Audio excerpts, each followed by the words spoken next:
నాశనం అవుతుందని అన్నాడు. శాంతిని నెలకొల్పే శక్తి ఒక బోధకుడికి, బోధసత్వుడికి మాత్రమే ఉంది. బుద్ధుడు, యేసు గురువు, యేసు కాశ్మీర్లో 13 ఏళ్ళు ఉండి బౌద్ధ సారం గ్రహించి బౌద్ధ జీవన విధానం నేర్చుకొని వెళ్ళాడు. యేసు ద్వారాన బుద్ధుడు బోధనలు యూరోప్ దేశాలకు చేరాయి. జాలి, కరుణ, దయ గురించి మొదట చెప్పింది బుద్ధుడే. ప్రాణాలన్నింటినీ ప్రేమించాలని చెప్పింది బుద్ధుడే.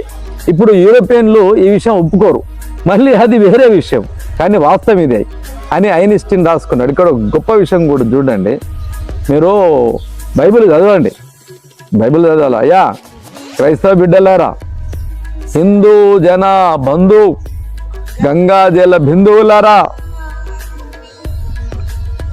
సింధు నది పరివాహక ప్రాంత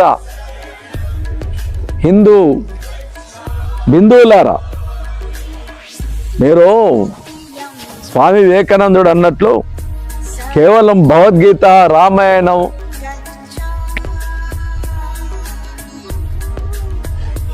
ఇవి చదవడమే కాదు, బైబిల్ చదవాలా, దివ్య ఖురాన్ కూడా చదవాలా. బైబిల్లో 2 భాగాలు ఉంటాయండి, పాత నిబంధనను, ఓల్డ్ టెస్టిమెంట్ ఉంటుంది.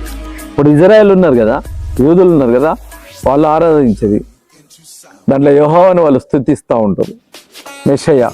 అయితే న్యూ టెస్టిమెంట్ అని యేసుక్రీస్తు వచ్చిన తర్వాత కొత్త నిబంధన వెలువడ్డది. దాంట్లో మొత్తము యేసుక్రీస్తుకు సంబంధించిన జీవిత చరిత్ర ఉంటుంది. మీరే చూడండి, యేసుక్రీస్తు 33.5 సంవత్సరాలు ఆయన ఆయుసు, ఆయన భూమి మీద నిలబడి బ్రతికి తిరిగిపోయినది. 3 సంవత్సరాల వరకు యేసుక్రీస్తు సంబంధించిన సమాచారం ఉంటుందండి. మధ్యలో